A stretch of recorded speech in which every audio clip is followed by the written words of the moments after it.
Merhabalar, Hobizub YouTube kanalıma hoş geldiniz. Yepyeni bir projeyle karşınızdayım. Sizlere kimono yelek model çalışmasını hazırladım. Yapılışı oldukça kolay. Bakın tamamı waffle modelden oluşuyor. Ön ve arka parçayı komple bir bütün halinde örüyoruz. Öncelikle sırt kısmımız için bir dikdörtgen parça hazırlıyoruz. Sonrasında ön parçaları da şu kenar kısmından ekleyerek aşağıya doğru örüyoruz aynı uzunlukta. İğneğimiz bu kadar basit. Kenarlardan diktik. Bir tane kuşak hazırladık. İsterseniz şu kenarlardan da sabitlemesini yapabilirsiniz. Waffle model, daha öncesinde yakadan başlamalı bir hırka çalışmıştım renkli. Bu biraz daha farklı ve yapılışı çok daha kolay bir örnek oldu. Şöyle hızlıca santim ölçüsünden de bahsedeyim. İp ve tığ bilgilerini zaten videonun ilerleyen dakikalarında gösteriyorum. Şöyle hemen bakın, genişliği yaklaşık olarak bir 50 santim. Şöyle en geniş yerinden aldığım zaman 50 santim. Yani komple bedenimiz 100 santim. Bu yüzden medium için gayet uygun oldu. Zaten esneyen bir model. 54-55 santim kadar da uzunluğumuz var. Sizler istediğiniz genişlikte ve uzunlukta yapabiliyorsunuz. Hiç vakit kaybetmeden videomuza geçelim istiyorum. Kanalıma destek olmak için yorum yapmayı, abone olmayı ve beğen tuşuna basmayı, bir de hype tuşu varmış, ona da basmayı unutmazsanız beni mutlu edersiniz. Haydi kolay gelsin, çabuk bitsin diyorum. Hemen şöyle ipimden ve tığımdan da bahsedeyim. Ören Baya'nın Süper Baby %100 akrilik bebek serisini kullanıyorum. 100 gramlık kenleri 340 metre uzunluğunda. Bunun yanı sıra bir tane de angora ipimiz olacak. İkisini karıştırarak birlikte örüyoruz. Bütün yeleğimi 7 milimlik tığla ördüm. Başlangıç içinde 5 milimlik tığ kullandım. Sizler isterseniz hepsini aynı numaralı tığla başlangıç yapabilirsiniz. Hemen şimdi şöyle alalım iplerimizi ve başlangıcımızı yapalım. Şöyle ilk etapta bir tane ilmeğimi ayarlıyorum. Zincirimi çektim ve başlangıcımı yaptım. Burada 4 tane zincir çekiyorum. 1, 2, 3 ve 4. Tığımın üstüne ipimi doluyorum. 4 zincirden sonra ilk zincirime giriyorum. Buradan ipimi çektim ve 3 tane ilmeğim var. Önce birini, sonra ikisini birden, sonra ikisini birden. Burada bir tane halkacık oluşturmuş olduk. 3 tane zincir çekiyorum. 1, 2, 3. İpimi doladım. Şimdi artık bu boşluğuma çalışıyorum. Bakın halkanın içine girdim, ipimi çektim. 3 seferde çıkıyorum. Önce biri, sonra ikisi, sonra diğer ikisi. 3 tane zincir çekiyoruz. 1, 2, 3. Tam üstüne ipimi doladım. Halkanın içine çalışıyorum. Tekrardan içine girdik. 3 seferde çıkıyoruz. Önce biri, sonra ikisi, sonra ikisi. Bakın 3 tane halkacık oluşturmuş olduk böylelikle. Bu şekilde 3 zincir çekip halkamızın içine giriyoruz. 3 zincir çektim, ipimi doladım, halkamın içine girdim, ipimi buradan çektim. 3 tane ilmeğim var. Şimdi bunu 3 seferde çıkıyorum. Önce biri, sonra ikisi, sonra diğer ikisi. Bu şekilde benim toplamda, şuradan hemen bakayım, kopya çekeyim, 26 tane halkam oluyor. 26 tane halkamı yaptıktan sonra üzerine modelimi kurmaya başlayacağım. Siz kendi beden ölçünüze göre halkalarınızı oluşturun. Kaç santimlik bir yelek, hırka olmasını istiyorsanız. Ben bunu daha böyle küçük bir modelde göstereceğim size. Ben de halkalarımı çekip tekrardan buluşalım. Şimdi kendi vücut ölçümüze bağlı olarak istediğimiz uzunluğa gelene kadar halkalarımızı yaptıktan sonra örmeye başlıyoruz. Burada ben hemen 7 milimlik tığıma geçiyorum. Şu şekilde yaptım. İkili veya üçlü trabzanlar olarak çalışabilirsiniz. Şurada hemen bitiş yaptığım son halkamızın ucuna 3 tane zincir çekiyorum. 1, 2, 3. 3 tane zincirimi çektikten sonra ipimi doladım ve şimdi artık halkamın içine çalışıyorum. Buraya girdik. İkili veya üçlü dediğim gibi yapabilirsiniz. Ben ikili trabzan olarak yapacağım şimdi. 1 ve 2 tane halkamın içine trabzanlarımı oluşturuyorum. İkili trabzan yaptım. Başta çekmiş olduğum zincirle birlikte 3 tane trabzanım olmuş oldu. İpimi doladım. Bir sonraki halkamın içine atlıyorum ve buraya da 3 tane ikili trabzan yapıyorum. Sonra devam ediyorum. Aradaki bütün halkalarımın içine 3'er tane ikili trabzan yapıyorum. Son halkama gelene kadar. Aradakileri örelim. Son halkamıza geldiğimizde orada dönüşte birlikte tekrardan devam edelim. Şimdi 25 tane halkamızın içini üçerli gruplar halinde doldurduk. 26. halkamın içine geldiğimde de şu şekilde bitiriş yapacağız. Doladım ipimi. Halkamın içine girip bir tane ikili trabzan yapıyorum. Doladım ve bakın şurada başlangıçtaki noktaya temas ediyorum şu şekilde. girdim ve buraya bir tane ikili trabzan yapıyorum. Yani toplamda 2 tane trabzanım oldu. Bir tanesi halkamın içinde, bir tanesi de başlangıç yapmış olduğumuz noktaya. 3 tane zincir çekiyorum ve işimi çeviriyorum. Döndük. Şimdi ikinci sıramıza geçtiğimiz zaman ipimi doladım.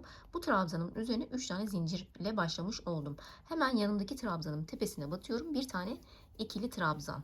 Yan yana 2 tane trabzanım var. İpimi doladım. Bakın 3. trabzanıma geldiğimde bu 3. trabzanımın arkasından dolanıyorum şu şekilde. Ve buraya bir tane kabartılı trabzan yapmış oluyorum. Doladım ipimi. Kabartımı yaptım. Arkasından dolandım bunun. Hemen yanındaki trabzanımın tepesine batıyorum. Tepesindeki zincire. Bir tane ikili trabzan. Doladım ipimi. Yanındaki trabzanımın tepesine batıyorum tekrardan. 2 tanesinin tepesine batarak ikili trabzan elde ettik. Doladım ipimi. Şimdi üçüncüsüne geldik. Bunun arkasından dolanıyorum. 2 tane tepeye battım. Bir tanesini arkasından dolandım. Doladım ipimi. Sırayla devam ediyorum bakın. Bir sonraki trabzanımın tepesine batıyorum. Bir tane ikili trabzan yaptım. Doladım. Bir sonraki trabzanımın tekrar tepesine batıyorum. 2 tane yan yana trabzanımın tepesine batıp ikili trabzanımı elde etmiş oldum. İpimi doladım. Üçüncü trabzanımın arkasından dolanıyorum şu şekilde. Öne doğru kabarttım. İpimi buradan çektim ve ikili trabzanımı yaptım. Sırasıyla bu şekilde devam edeceğiz bu sırada. Bakın 1, 2, 3 tane kabartımız var şu an. Diğerleri arkada daha basık gözüküyor. Böyle devam edelim şimdi. 2 tanesinin tepesine batıyoruz. Üçüncüsüne geldiğimizde arkasından dolanıyoruz. Sonra 2 tane tepesine batıyoruz. Üçüncüsüne geldiğimizde arkasından dolanıyoruz. Bu şekilde sıra sonuna kadar yürütelim. Sıramızın sonuna geldiğimizde şöyle 2 tane trabzanımızın kalmış olması gerekiyor. Son kabartmamı yaptım. İpimi doladım. Trabzanımın tepesine batıyorum. Bir tane ikili trabzan doladım ve bu son kalanında arkasından dolanıyorum. Bir tane ikili trabzan. 3 tane zincirle dönüyoruz. Şimdi o kadar kolay ki bunu yaparken hiç zorlanmayacaksınız. Ters yüzündeyim bakın. Bizim için önemli olan düz yüzü. Ters yüzündeyiz. Şimdi arkada kalanları şöyle tespit ettik. Önde 2 tane trabzanım var ve bir tanesi arkada. Yanındaki 2 tanesi benden yana, hemen yanındaki arkada. Şimdi ipimi doladım. Bakın ilk trabzanımın tepesine 3 tane zincir çekmiş oldum. Bu yüzden yanındakini atlıyorum. Yanındaki bana doğru olduğu için, basık olmadığı için bunu öne doğru alıyorum ve kabartıyorum. Bir tane ikili trabzan yaptım. Bakın arkasından dolandım. Doladım ipimi. Arkada kalan trabzanımın, artık bir tane arkada var. Arkada olan trabzanımın tepesine batıyorum. Bir tane ikili trabzan. Doladım ipimi. Yanında 2 tane benden yana olan trabzanım var. Bunları kabartıyorum. Öne doğru çektim ve arkasından dolandım. İkili trabzanını yaptım. Doladım. Yanındaki de benden yana. Bunun da arkasından dolanıyorum. Öne doğru kabarttım ve ikili trabzanımı ördüm. Doladım. Bir sonraki arkada bakın. Arkada kaldı. Bir önceki sırada çünkü. Bunu öne doğru kabartmıştık. Şimdi arkada. Bunun tepesine batıyorum. Yani her sırada önde olanları önden öreceğiz. Şimdi 2 tanesi önde. Bakın bu ve bu önde. Bunları öne doğru kabartıyorum ve 2 tane yan yana ikili trabzan yapıyorum öne doğru kabartarak. Arkadakinin de tepesine batıyorum artık. Bu arkada kaldı. Kendi elinizdekini daha net göreceksiniz. Yapılışı çok kolay. Dediğim gibi hiç kafa karıştıracak bir şey olmayacak. 2 tanesi önde. Dolayısıyla bunları öne doğru çekip kabartıyorum. Yan yana. Arkadakinin de tepesine batıyorum. Doladım. Arkadakinin de tepesine battım. Şöyle doladım. Hemen öndekileri kabartarak öreceğim. Arkadakinin tepesine batacağım. Sona geldiğimde bu sırada bakın son olarak arkadaki trabzanımın tepesine batmıştım. İpimi doladım. Bunlar artık önde. Bu ikisini öne doğru çekiyorum. Bunu da öne çektim. Bunun da böyle arkasından dolandım. Öne doğru çektim. 3 zincirle yukarı çıkıyorum. 2 veya 3 zincirle dönebilirsiniz. 3 zincirle yukarı çıkıp tekrardan işimin düz yüzündeyim. Şimdi şurada bir dilim oluşturmuştuk. Bir dilim altta waffle'ımızın şu gofretsi görüntüsünü oluşturmuştuk. Burada şimdi ikinci dilimi oluşturmaya başlıyoruz. Şuralarda bakın kabartılarımız var. Yarım dilimi oluşuyor bir sıra gittiğimizde. 2 sıra gidip döndüğümüz zaman bunu tamamlamış oluyoruz. Şimdi zincirlerimizi çektik, döndük. Ne yapıyorduk? Düz yüzümüzdeyken daha net anlaşılacaktır. Önde olan kabartılarımı öne doğru çekiyorum. Burada var, burada var, şurada var. Bakın 2 tane de bir önde olan kabartımız var. Onları öne doğru çekeceğiz. İlk trabzanın tepesine 3 tane zincir kurmuştum. Şimdi yanındaki trabzanım arkada. Bunun tepesine batıyorum. Sadece bir sırada 2 tane kabartı oluyor. Bir sırada bir tane kabartı oluyor. Doladım. Şimdi kabartımın önden kabartısını yaptım. Doladım ipimi. Arkada olanlara tepelerine batıyorum. Yan yana 2 tane trabzanım vardı. Bunların tepelerine battım. Doladım. Önde olan kabartımı öne doğru çekiyorum. Bir taneydi bu. Bu şekilde devam ettiriyorum. Doladım ipimi. Arkada olanların tepesine batıyorum. 2 tane arkada var. Bir tane de önde var. Önde olanı kabartıyorum. Arkada olanların da tepelerine batıyoruz.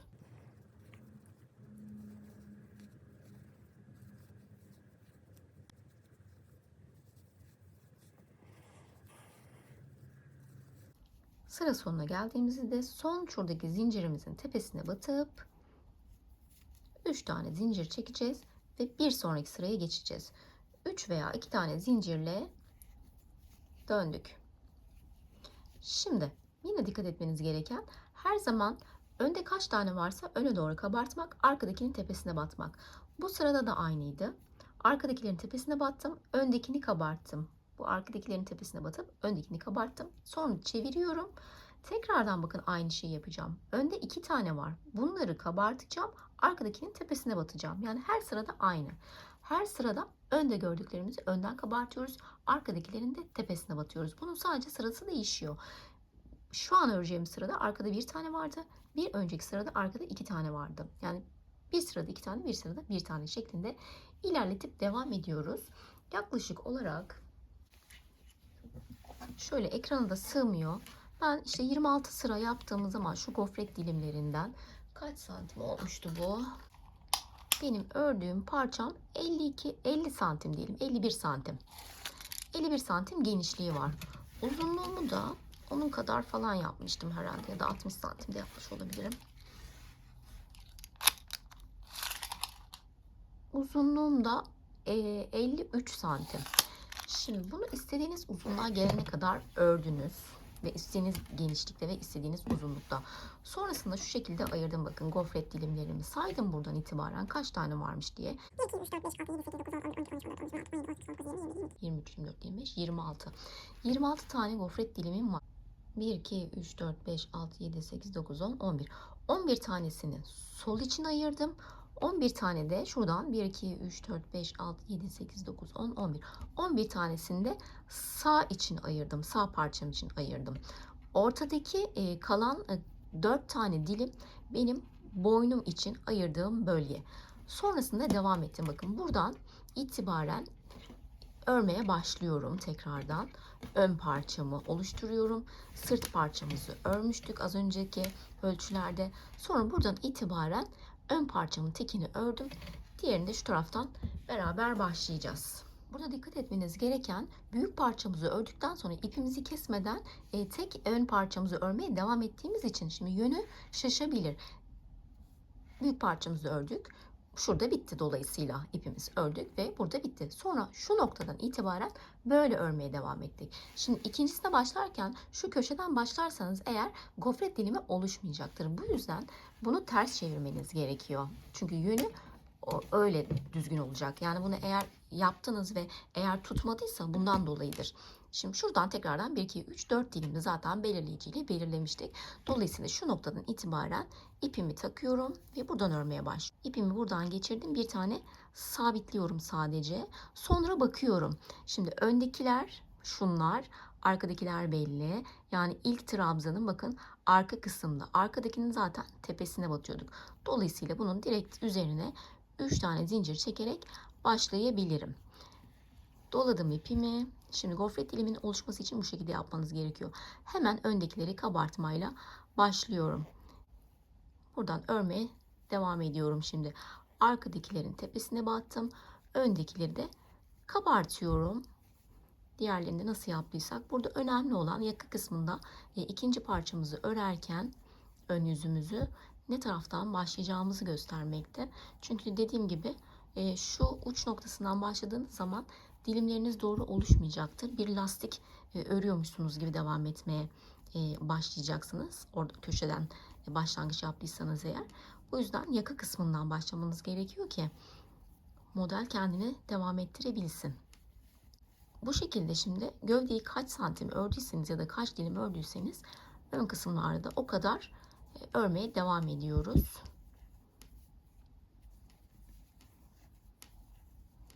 İki ön kısmı da eşit bir şekilde ördükten sonra bakın şuradan ben birleştirme işlemini gerçekleştirdim. Kol ivimi bıraktım.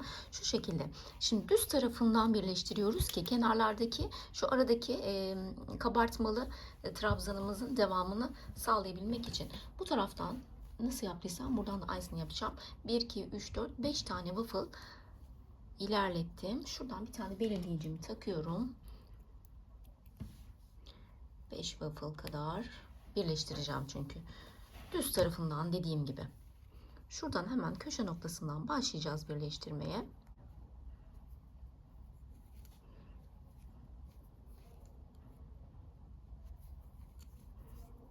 Şimdi iki taraftan da tığımı geçirdim. İpimi buradan çekiyorum. Sabitledim.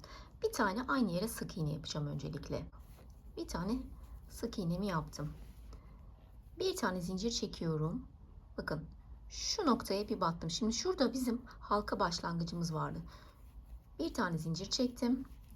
Şimdi her dilime 2 tane sık iğne yaparak ilerleyeceğiz. Şimdi hala ilk dilimimdeyim. Karşılıklı bakın. Buradaki dilimimle karşıdakinin diliminin aynı olması gerekiyor. Hala birinci dilimdeyiz. Bir tane sık iğne, bir tane zincir. Şimdi ikinci dilime geçiyorum. İkinci dilimimin ilk yarısındaki bakın trabzanın boşluğuna batıyorum. Karşıdan da buluyorum aynısını. Bir tane sık iğne, bir tane zincir. Şimdi aynı dilimimin ikinci katındayım. Karşıdan da aynısını buluyorum. Bir sık iğne, bir zincir. Şimdi üçüncü dilimime geldim. Üçüncü dilimimin ilk trabzan boşluğunu buluyorum. Karşıdan da aynısını buldum. Ve bir sık iğne, bir zincir yaparak ilerlettim. Sonra da yandaki trabzan boşluğuma girdim. Bir sık iğne, bir zincir yaptım. Bakın. Şimdi buradaki dilimimdeyim. Bu şekilde birleştirmelerimi sağlıyorum.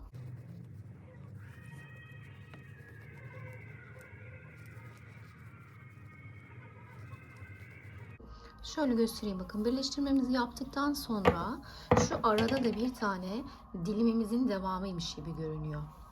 Bahsettiğim şey buydu. Birleştirme yaptım ama aradaki tırtık sanki buradaki tırtıkların bir devamıymış gibi görünecek birleştirdiğiniz zaman.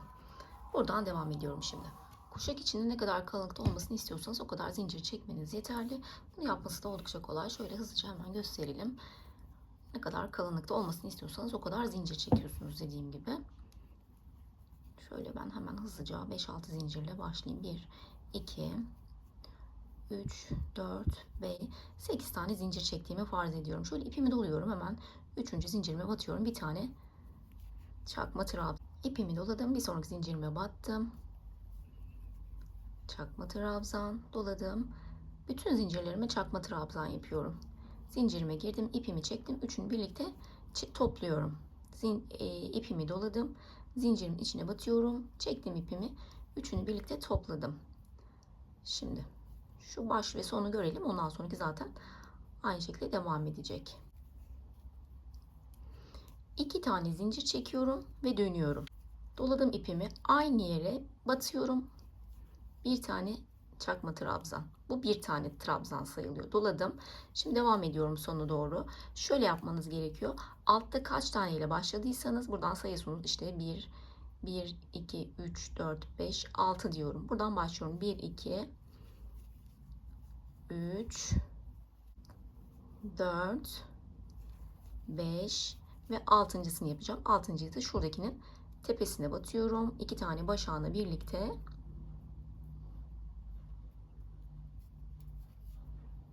ipimi buradan çektim ve bir tane çakma trabzan. 2 tane zincir çekip dönüyoruz. Tığımın üstüne ipimi doladım. Bakın aynı yere hemen ilk trabzanımın ilk zincir tepesine batıyorum bir tane çakma trabzan yapıyorum ve sonrasında devam ediyorum sıranın sonuna kadar. Buradaki trabzanlarınızı sayarsanız herhangi bir eksiltme yapmadan ilerlersiniz dümdüz. Şöyle, bu sanırım dördüncü. Evet, 5 ve altıncıyı da şu başta görmüş olduğunuz trabzanın şöyle iki başağını birden batıyorsunuz. Çektim ipimi. Bir tane çakma trabzan, iki tane zincir çekip dönüyorum. Aynı şeyi tekrarlıyorum. Tekrardan bakın. İlk başladığım noktaya batıyorum. Sonrasında 6 taneyi sayıyorum. Sona geldiğimde de başakların ikisini birden batıp iki zincir çekip tekrardan geri dönüyorum. İstediğiniz uzunluğa gelene kadar bunu da devam ettiriyorum. Böylelikle videomuzun sonuna gelmiş olduk. Kanalıma destek olmak için yorum yapmayı, abone olmayı, beğen tuşuna basmayı unutmayın lütfen. Bir sonraki içerikte görüşmek üzere. Hoşçakalın.